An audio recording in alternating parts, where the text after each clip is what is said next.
Tomorrow, Jerome Powell is set to speak, and this is everything that you need to know before he goes live. What's going on, guys? It's Ricky with TechBot Solutions here with a super quick market update. Make sure that if you're a beginner just getting into the market, you drop a thumbs up and subscribe, as I would love to keep you up to date.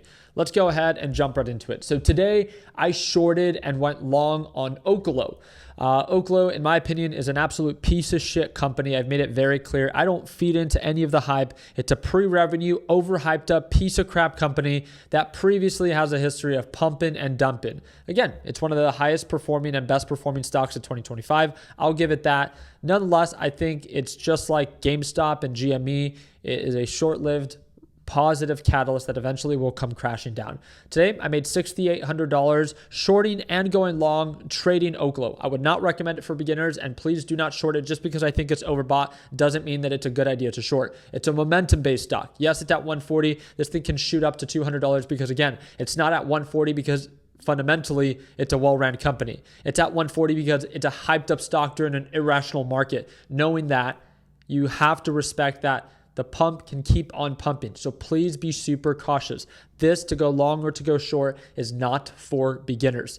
$6,800, position fully closed. The only other trade, just like I showed you guys in today's earlier video, was TEM. Percent-wise, I could have made more money on TEM.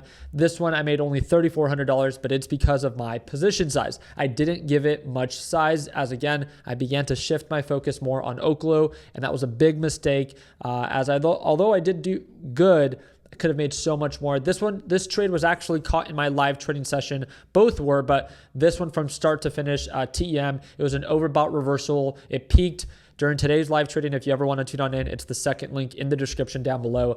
And during that live trading session, this thing began to show signs of a resistance. I opened up short, added more when direction became favorable, covered early, broke below support, added again, sold off, then covered once again. Once it broke below the moving average on the 5-minute time frame, it continued to sell off. I did not trade it any longer. But from highs to lows, again, also TEM, an absolute piece of crap company that is overhyped up and overvalued. Sold off 13% today. I don't want to hear it. Again, if you think it's the future and you think it's a super good company, I wish you nothing but the best.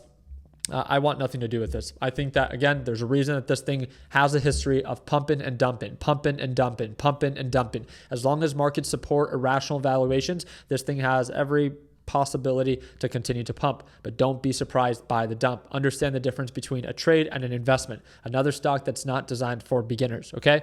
The thing that I did want to quickly talk about, although I did not trade it today, is Tesla. Tesla did a beautiful job giving back all that it gained. And again, Tesla, once again, an overhyped up lack of growth company. Tesla has been on an upswing ever since Elon has been on this like rampage of his new $1 trillion pay package. He is trying to sell the dream with everything other than actually increasing the revenue for his company. Deliveries are set to be announced in the next few weeks, and that is a huge focus for Tesla because it's going to be the last time that Tesla reports deliveries while they still have the EV tax credit. I talked about that in today's earlier video. If you are considering even investing in Tesla, it's very different versus a trade and investment. If you're thinking about investing in Tesla at these elevated levels, just watch my earlier video from today. I think that you should just be aware of some of the red flags. But if you still decide that it meets your criteria and it's a good investment, wish you nothing but the best, right? Other than that, what's the focus for tomorrow? So tomorrow we have Jerome Powell speaking. If you look at your economic calendar, you guys all should have access to this. Tomorrow, September 23rd at 12:35 p.m. Eastern time. I don't plan to go live. I guess I could leave it up to you guys. I really don't want to go live in the middle of the day. But I'll leave it up to you guys. If this video gets over 1,000 likes, 1 hour before that live stream, I'll host a live session and we can watch it together. If not, again, I do not care to go live. I would rather save it for the big ones, kind of like the PCE report that's this Friday or the previous inflation reports or FOMC rate decisions. That being said, there's a series of different reports or live streams tomorrow. Fed Chair Jerome Powell is going to be speaking at 12:35 p.m. So what exactly should you know? So again, Jerome Powell is set to speak at the Economic Outlook of the Greater Providence Chamber of Commerce for the Economic Outlook, whatever it is that means. What you should be aware of is that anytime Jerome Powell speaks, analysts are looking for hints. Is he more dovish or is he more hawkish? So for those that don't know, more hawkish than expected is good for currency, meaning that if he is willing to cut rates aggressively, that is normally attractive to the stock market. Let's say that he says, yes, our big concern right now is the weakening of the labor market. With a weak labor market, we need to make sure that we get that all in order. And that can possibly mean that they might want to consider more aggressive rate cuts in the future. But for whatever reason, if he's more dovish, meaning that maybe he doesn't want to cut rates too aggressively because of the inflation rate. Inflation is rising. That becomes a big concern or a big focus. If he sheds any light on that he is more dovish than hawkish, less willing to cut rates, then markets will most likely sell off because, again, the stock market wants more rate cuts because by cutting rates, you technically make it less expensive for people and businesses to borrow money. I just want you to understand the why. So that is what people are expecting tomorrow. What do I think is going to happen? Well, again, Jerome Powell is a professional. Regardless if you like him or not, he has immense control over the entire market because of how calculated he is normally with how he speaks. He is not like our president. He is not outspoken. He doesn't speak about things that don't actually pertain to his job.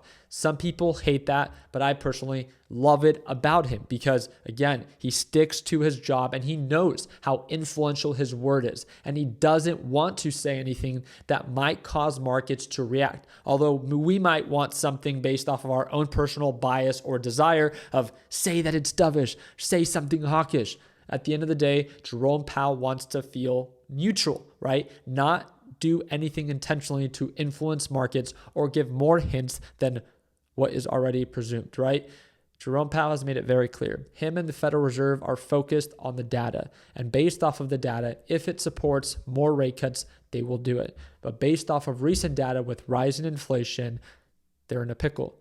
They have rising inflation, but also a weakening labor market. This is where we get stagflation. And this is why it's so important to pay attention to these live streams to see if we are given any hints on how they expect to help combat that. But again, we can talk about that a little bit more tomorrow. I just wanted to make sure that you were aware of what to pretty much expect tomorrow at 12:35 p.m. Eastern Standard Time as Jerome Powell is set to speak. Again, we will talk a little bit more about this during tomorrow's live trading session. If you want to tune on in, it's going to be the second link in the description down below. It's a one-time payment, lifetime access, and you'll get to watch me trade live every single day. So if you're quick enough, you can sign up right now and watch me trade live as soon as tomorrow. Just make sure that when you sign up, you watch the welcome section to know exactly how to access the Discord and also how to access the daily live session. And with the current sale we have going on, you can join for as little as $1.35 a day is what it breaks down to. So again, a very big sale. If you guys want to check it out, second link down below. I appreciate your time. Like always, let's make sure that we end the year on a green note. Take care, team.